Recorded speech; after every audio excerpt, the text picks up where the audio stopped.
Hello students, hope आप सब लोग अपने अपने घरों में सुरक्षित होंगे।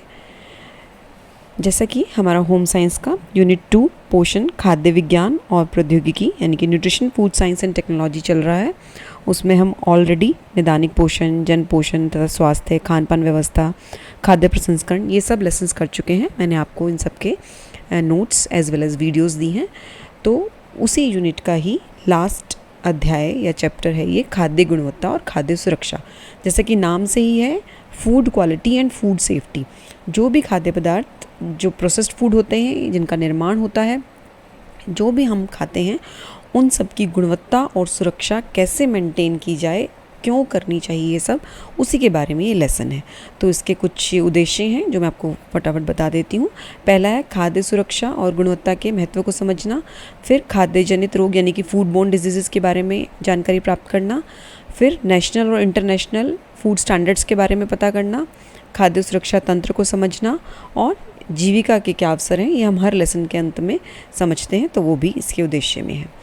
तो सबसे पहले इंट्रोडक्शन में हम समझेंगे कि फूड क्वालिटी और फूड सेफ्टी की क्या इंपॉर्टेंस है, क्योंकि जो भी खाना हम खाते हैं वो पौष्टिक और सुरक्षित होना चाहिए। ये तो आप सब भी मानते हैं, क्योंकि असुरक्षित भोजन खाने से खाद्य जनित रोग यानी कि फूड बोर्न डिजीज़ हो जाती हैं और यह सार्वजनिक स्वास्थ्य संबंधी प्रमुख समस्या है, यानी कि कम्युनिटी हेल्थ प्रॉब्लम भी हो सकती है ये, अगर खाने पीने की चीज़ों को सुरक्षित ढंग से नहीं परोसा जाए तो। और खाद्य जनित रोग जैसे दस्त न केवल मृत्यु के लिए उत्तरदायी हैं, अपितु इनसे व्यापार और पर्यटन को भी क्षति होती है और आर्थिक विकास में भी रुकावट होती है। दैट मीन्स कि अगर हम ऑल द टाइम इन्फेक्टेड भोजन खाएंगे तो इंटेस्टाइन जो है वो वीक हो जाएंगी और व्यक्ति की मृत्यु तक हो सकती है। और व्यापार और पर्यटन को कैसे नुकसान पहुंचता है, अगर जिस जगह पे पानी अच्छा नहीं है तो लोग वहाँ पे घूमने जाना भी पसंद नहीं करते, अगर खाना नहीं मिलता तो वहाँ पे भी लोग घूमने जाना अवॉइड करते हैं, तो इससे आर्थिक विकास में भी रुकावट आती है। और ये भी पाया गया है, एक सर्वे किया गया परिवार कल्याण मंत्रालय द्वारा, जिसमें पाया गया कि 5 वर्ष से कम आयु वाले बच्चों में हर साल गंभीर दस्त के 30 करोड़ से अधिक मामले सामने आते हैं और यही जो है बहुत सारे बच्चों की मृत्यु का कारण भी बनते हैं। तो इसी कारण से पूरे विश्व में खाद्य सुरक्षा और गुणवत्ता के महत्व में वृद्धि हुई है। तो अब हम इसके इम्पोर्टेंस को समझेंगे कि हमने खाद्य सुरक्षा को किस लिए स्टडी करना है।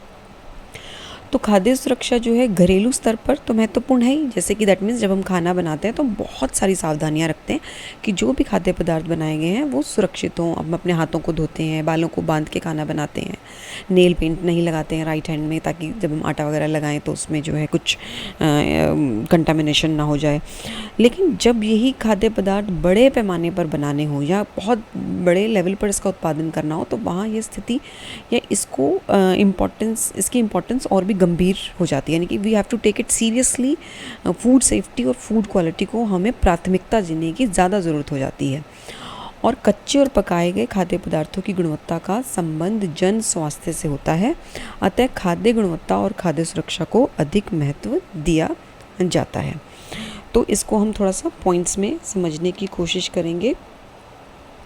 सबसे पहले है कि जीवन शैली यानी कि लाइफस्टाइल और खान पान की आदतें बदलने के कारण बहुत से लोग बाहर खाना खाने के लिए जाने लगे हैं। और जब बाहर खाना घर में तो हम इमीडिएट बना लेते हैं, जब भी ज़रूरत होती है उस हिसाब से पका लेते हैं, उसे फ्रिज में रख लेते हैं। लेकिन बाहर में अगर बहुत सारे लोगों को सर्व करना है तो ये खाद्य पदार्थ कई घंटे पहले बनाए जाते हैं और यदि उनको ढंग से स्टोर नहीं किया गया तो ये ख़राब भी हो सकते हैं और हेल्थ को नुकसान पहुँचा सकते हैं। नेक्स्ट है संसाधित यानी कि प्रोसेस्ड फूड, आपके अचार, जैम, जेली हो गई। तो इसमें जो कच्चे पदार्थ की जो इस्तेमाल किया जाता है उसकी गुणवत्ता भी सार्वजनिक यानी कम्युनिटी हेल्थ से संबंध रखती है। तो जो कच्चे पदार्थ, आप जैसे मान लो आपको टमाटो प्यूरी बनानी है, तो अगर आप कच्चा टमाटर जो भी यूज़ करेंगे तो वो भी अच्छी क्वालिटी का होना चाहिए। अगर आप गले सड़े टमाटर यूज़ करेंगे तो आपकी जो प्यूरी है वो भी जल्दी फिर ख़राब हो जाएगी। देन नेक्स्ट है कि बेसिकली इसमें एक और पॉइंट भी हो सकता है कि जो मिर्च मसाले हैं उनको घरेलू स्तर पर भी हम प्रोसेस कर सकते हैं, लेकिन जब उनको पैक किया जाता है तो उसमें प्रोसेसिंग के लिए खाली मसालों से ही काम नहीं चलता, तो उसमें थोड़ा सा प्रिजर्वेटिव्स भी मिलाए जाते हैं ताकि जो है वो जल्दी से ख़राब ना हो ये प्रोसेस फूड के अंदर भी आप कवर अप कर सकते हैं, और ताकि वो लंबे समय तक चले। जैसे कि आप लेके भी आते हैं टोमेटो सॉस की बॉटल लाते हैं, अगर आप घर पे टोमेटो प्यूरी बनाएंगे तो वो आपकी 15 दिन से 1 महीना तक चलेगी, लेकिन बाहर से जब बॉटल लाते हैं तो आपकी 6 महीने से 9 महीने उस पर लिखा होता है एक्सपायरी डेट, बिकॉज उसमें फिर थोड़े से परमिटिव प्रिजर्वेटिव्स डाले जाते हैं। देन नेक्स्ट पॉइंट है इसमें कि भोजन की व्यवस्था के लिए बड़ी मात्रा में जो खाद्य पदार्थ हैं उनको एक स्थान से दूसरे स्थान पर पहुंचाना एक मुश्किल काम है, क्योंकि जब वो संसाधित यानी कि प्रोसेस किए जाते हैं और कंज्यूम किए जाते हैं तो उसके बीच में एक लंबा अंतराल है। ऐसे नहीं ना कि आज बने और कल ही उसे उपभोक्ता कंज्यूम कर लेगा, तो उसको लंबे समय तक सही बनाए रखने के लिए भी हमें खाद्य सुरक्षा को महत्व देना पड़ता है या देना होता है। नेक्स्ट है इसमें जो सभी खाद्य निर्माताओं के लिए आवश्यक है कि जो भी वो बना रहे हैं उसकी गुणवत्ता और सुरक्षा के लिए प्रस्तावित मानक यानी कि जो प्रपोज स्टैंडर्ड्स हैं वो उसे बनाए रखें, और जो भी वो प्रोडक्ट्स बना रहे हैं, खाद्य पदार्थ बना रहे हैं, उनका नियमित रूप से वो उसकी टेस्टिंग कराते रहें। इसके क्योंकि अगर वो नहीं करेंगे तो उसमें जो है माइक्रो ऑर्गेनिज़म्स या जो आपके सूक्ष्म जीवी आप जिससे बोलते हैं वो भी फूड प्रोडक्ट्स को ख़राब कर सकते हैं। इसी लेसन में हम आगे समझेंगे कि किन किन चीज़ों से हमारे खाद्य पदार्थ ख़राब भी हो जाते हैं। देन इसमें हमने आगे बताया है कि वायुमंडल, मृदा यानी कि सॉयल है, और जल के प्रदूषण और कीटनाशक के उपयोग से कृषि उत्पादों में यानी कि जो भी एग्रीकल्चर प्रोडक्ट हैं उनमें संदूषण यानी कि इन्फेक्शन या कंटेमिनेशन जिसे आप कहते हैं, यानी कि खाना पीना ख़राब हो जाना, वो हो जाता है। इसीलिए संदूषकों का यानी कि किन चीज़ों से ये भोजन आपका ख़राब हो रहा है उसका एनालिसिस, विश्लेषण करना बहुत ज़रूरी है। देन हम कुछ डेफिनेशंस पढ़ेंगे, these are very important to understand this lesson. तो इसमें सबसे पहले आपकी खाद्य सुरक्षा यानी कि फूड सेफ्टी। इसका मतलब है कि जो भी खाद्य पदार्थ उपभोक्ता खा रहा है या उपभोग कर रहा है वो उसे किसी भी प्रकार से हानि ना पहुंचाए, ठीक है। तो इसी के अंडर हम आगे पढ़ेंगे अविषालुता यानी कि टॉक्सिसिटी। इसका क्या मतलब है कि किसी पदार्थ को किसी प्रकार और किन्हीं परिस्थितियों में क्षति उत्पन्न करने की क्षमता को हम टॉक्सिसिटी कहते हैं। दैट मीन्स भोजन किसी भी कारण से, कोई भी तरह का अगर खतरा है किसी भी भोज्य पदार्थ को, तो उसे हम कहेंगे टॉक्सिसिटी फॉर फूड। और यह कितने मेनली ये 3 टाइप्स का जो भोजन को खतरा हो सकता है वो है भौतिक, रासायनिक और जैविक। ये मैंने आपके लिए अंडरलाइन किया है, भौतिक, रासायनिक और जैविक। इसी को हम अभी थोड़ा सा डिटेल में समझेंगे। तो सबसे पहले भौतिक संकट क्या है खाद्य पदार्थों को, जिसे हम कहते हैं फिजिकल हैजार्ड। तो फिजिकल हैजार्ड को समझना इस पिक्चर से भी समझाया है मैंने आपको। पहले मैं आपको इसकी डेफिनेशन बता देती हूँ कि कोई भी भौतिक पदार्थ हो सकता है जो सामान्य खाद्य पदार्थों में नहीं पाया जाता, सामान्यतः खाद्य पदार्थों में नहीं पाया जाता, और रोग उत्पन्न कर सकता है या आघात यानी कि इंजर्ड कर सकता है। तो इसमें क्या क्या हो सकता है, ये पिक्चर्स में हमने आपको दिखाया है। थोड़ा सा पिक्चर ब्लर्ड है पर मैं आपको बता देती हूँ। ये बीड़ी एंड सिगरेट खाने में चला गया तो भी भौतिक संकट में आएगा। बाल खाने में चले गए, पत्थर, स्टोन्स, स्टेम्स एंड बीड, कुछ मोती वगैरह चले गए। देन आपके ये फेदर, पंख वगैरह चले गए, बोन फ्रेगमेंट्स यानी कि हड्डियों के अवशेष। उसके अलावा जो है आपके मैच स्टिक, माचिस की तीली है, ये ज्वेलरी जैसे कि औरतें अगर रिंग पहनी हुई है उसका कुछ नग निकल के अंगूठी का उसमें चला गया। उसके बाद नट्स, बोल्ट्स, कील वगैरह अगर ये खाने में चले गए और अगर पेट में चले गए तो बहुत आंतड़ियों को नुकसान पहुंचा सकते हैं। उसके अलावा ये जूट फाइबर्स और बटन, हमारे ड्रेसेस के बटन मान लो कोई टूट के खाने में चला गया, सब्जी में गिर गया, तो ये सब चीज़ें जो हैं भौतिक संकट, खाद्य पदार्थों के भौतिक संकट के अंतर्गत आएंगी। देन नेक्स्ट इसी की कनेक्शन में आपका आता है रासायनिक संकट। रासायनिक यानी कि केमिकल हैजार्ड।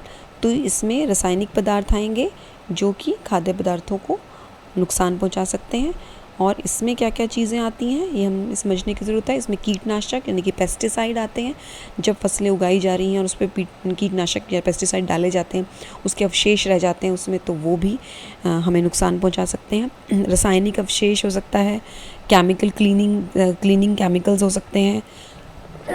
इसके अलावा आपकी विषैली धातुएं हो सकती हैं, खाने में मिलावटी रंग हो सकते हैं, मिलावटी पदार्थ हो सकते हैं, आपके फूड एडिटिव्स, कलर्स हो सकते हैं जो रंग मिलाए जाते हैं खाद्य पदार्थों में। अगर उन्हें अत्यधिक मात्रा में मिलाया जाए तो वो भी हमारे लिए, स्वास्थ्य के लिए नुकसानदायक हो सकते हैं। देन नेक्स्ट इंपॉर्टेंट आता है इसमें जैविक संकट, जिसे हम कहते हैं बायोलॉजिकल हैजार्ड्स।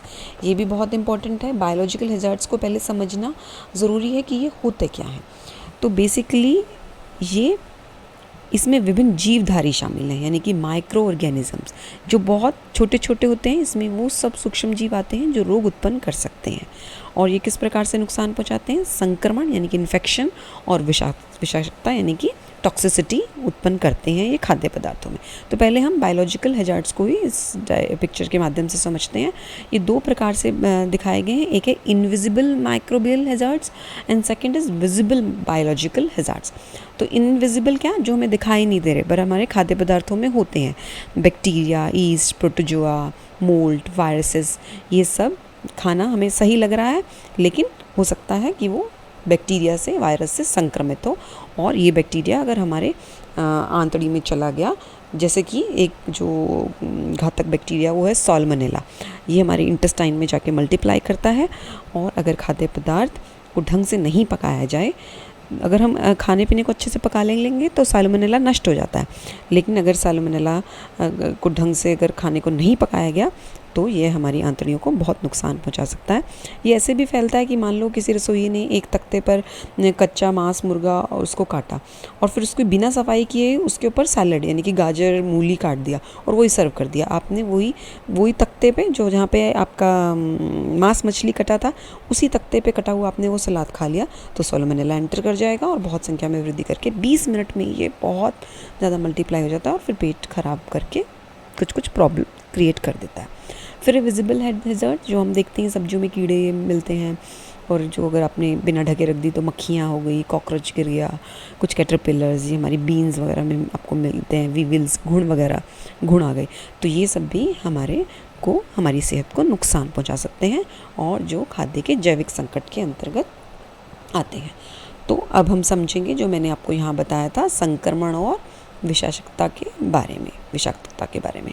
तो फूड इन्फेक्शन या खाद्य संक्रमण क्या है? तो सबसे पहले ये है कि खाद्य पदार्थ के रोगाणुओं के नष्ट हो जाने पर भी कुछ जीवाणु उसमें रह जाते हैं जो हानिकारक अविष उत्पन्न करते हैं, तो उसे हम कहते हैं खाद्य विषाक्तता। ठीक है, ये मैंने आपको बताया। तो अगर हम खाद्य पदार्थ को, ये सॉल्मोनेला के फूड इन्फेक्शन के बारे में मैं आपको ऊपर पहले सारा डिटेल बता चुकी हूँ। तो ये अब हम बात जो कर रहे हैं वो इंटॉक्सिकेशन की कर रहे हैं कि यानी कि जब खाना अत्यधिक गर्म नहीं होगा या ठंडा रह जाएगा तो मतलब दैट मीन्स बैक्टीरिया को ग्रो करने के लिए एक टेम्परेचर मिलेगा।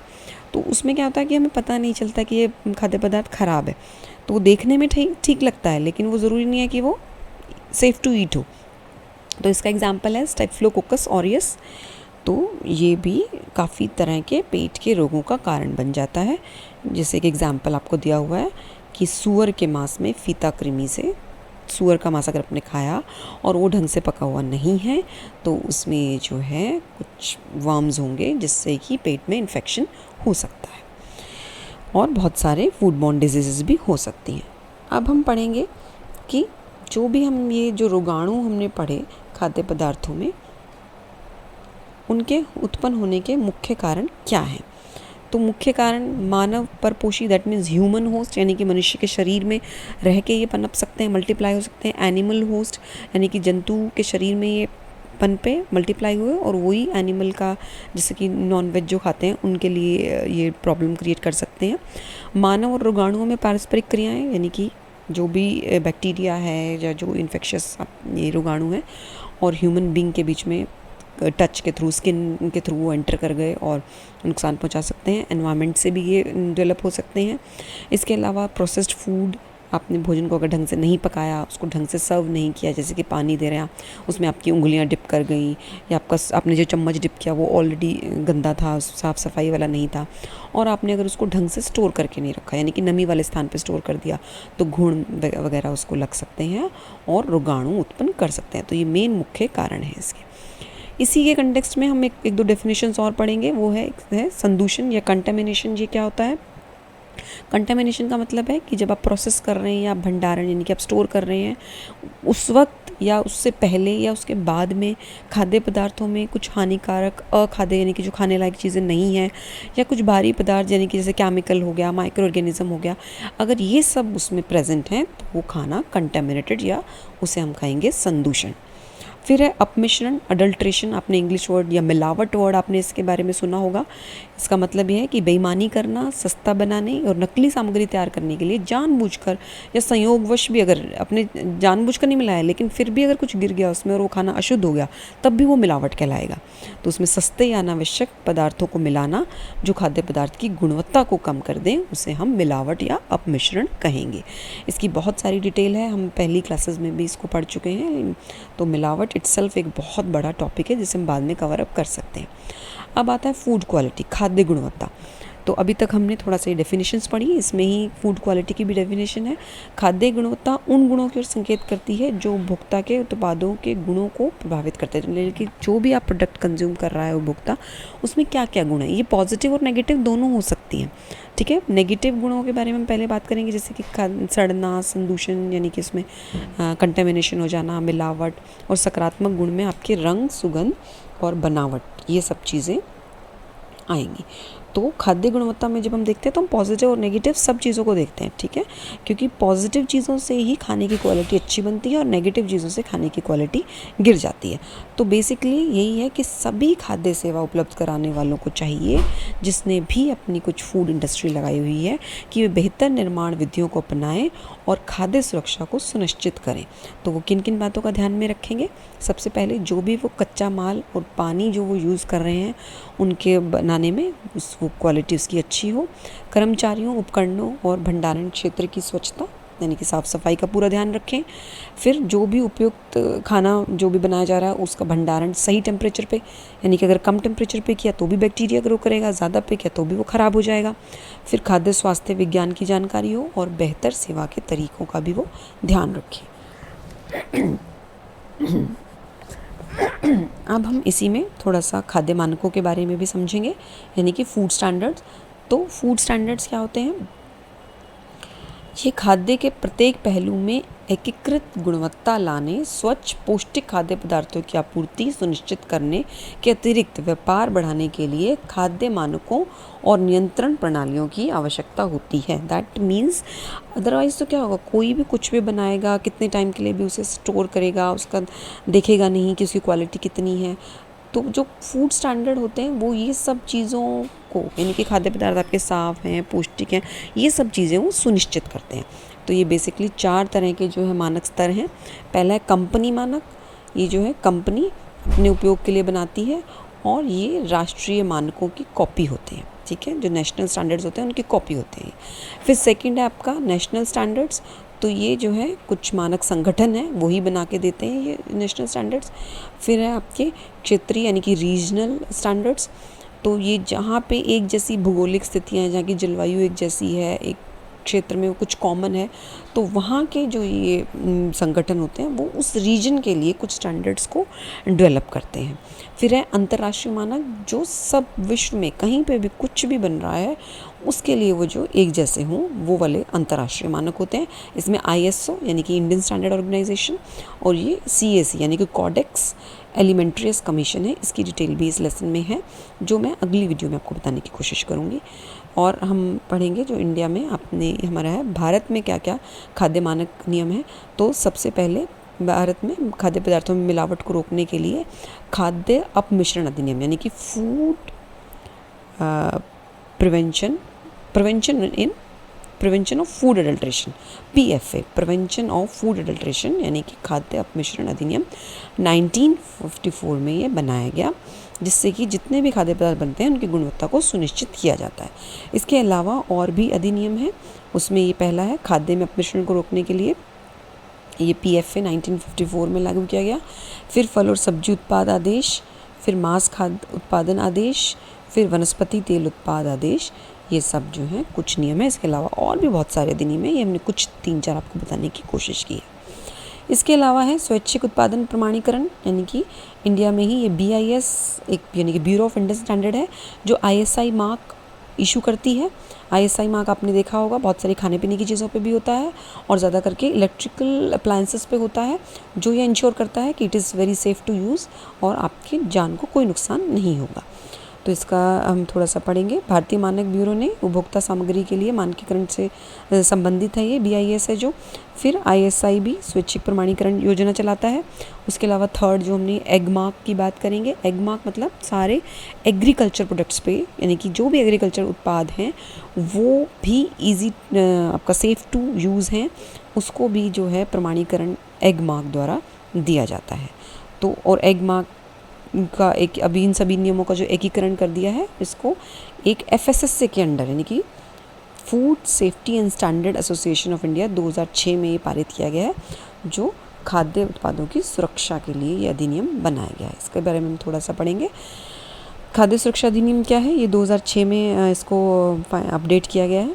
भारतीय खाद्य सुरक्षा और मानक प्राधिकार की स्थापना खाद्य के लिए विज्ञान आधारित मानक निर्धारित करने और उनके निर्माण, भंडारण, वितरण, विक्रय और आयात के नियमों के लिए की गई। यानी कि जो भी खाद्य पदार्थ बनते हैं उनका कैसे निर्माण सही तरीके से हो, उनका स्टोरेज सही हो, डिस्ट्रीब्यूशन सही हो, अगर कहीं बाहर भेजना तो पैकेजिंग वगैरह वो सब सही ढंग से किया गया। तो FSSA ये इंश्योर करता है ताकि जो भी मानव उन चीज़ों को उपयोग करें वो चीज़ें उनके लिए सुरक्षित हों और उसमें पौष्टिकता भी सुनिश्चित की जा सके। अधिनियम में निर्माण परिसर, यानी कि जहाँ पे वो खाद्य पदार्थ बन रहे हैं और उसके चारों ओर स्वास्थ्यजनक परिस्थितियाँ भी हों और जो भी ह्यूमन हेल्थ के हिसाब से भी जो भी प्रबंधन करना है वो सब इसके अंडर सही ढंग से किया गया हो। पहले जो PFA था उसमें ये सब चीज़ें ज़्यादा क्लियर नहीं थी, बट इस FSSA में ये सब चीज़ों को अच्छे से क्लियर किया गया है। तो आज हम इस लेसन के बारे में इतना ही समझेंगे और आप इस वीडियो को 1-2 बार देखिए, बहुत ही इंटरेस्टिंग है and it is very easy to understand, तो आपको अच्छे से समझ में आ जाएगा। ठीक है, आज के लिए इतना ही। All the best to all of you. Thank you.